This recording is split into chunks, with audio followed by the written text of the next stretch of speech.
Pencemaran udara di Indonesia. Partikel ini sangat kecil.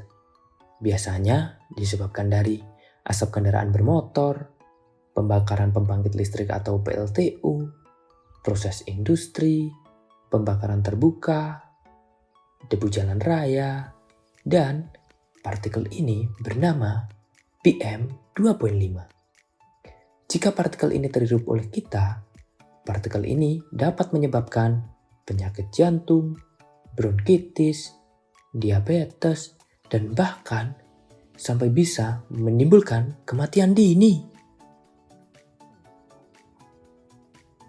Tapi tenang, ada solusinya dengan cara memperbanyak penanaman pohon, gunakanlah transportasi umum, batasi pembakaran kayu dan sampah di rumah, dan meningkatkan efisiensi listrik dan bahan bakar. Jika cara itu dilakukan, kita dapat menghambat pertumbuhan partikel-partikel tersebut.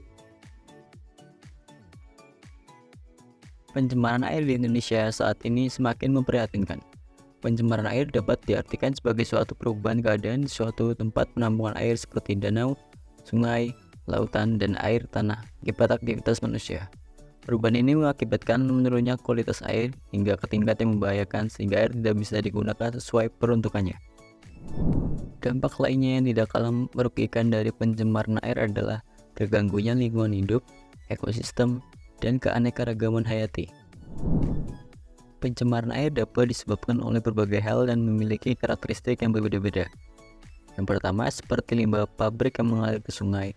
Yang kedua, pencemaran air oleh sampah. Yang ketiga, penggunaan bahan peledak untuk menangkap ikan. Dan yang terakhir, kandang hewan peliharaan yang berdekatan dengan sungai membuat air tercemar karena kotoran hewan dibuang ke sungai. Untuk mencegah agar tidak terjadi pencemaran air, sebaiknya dalam beraktivitas Anda tidak menambah terjadinya bahan pencemar. Misalnya, dengan tidak membuang sampah rumah tangga, sampah rumah sakit, atau limbah industri secara sembarangan. Tidak membuang ke sungai, danau, ataupun ke dalam selokan. Pencemaran tanah. Apa itu pencemaran tanah? Pencemaran tanah adalah keadaan di mana bahan kimia dan sampah yang masuk ke dalam tanah dan merusak tanah.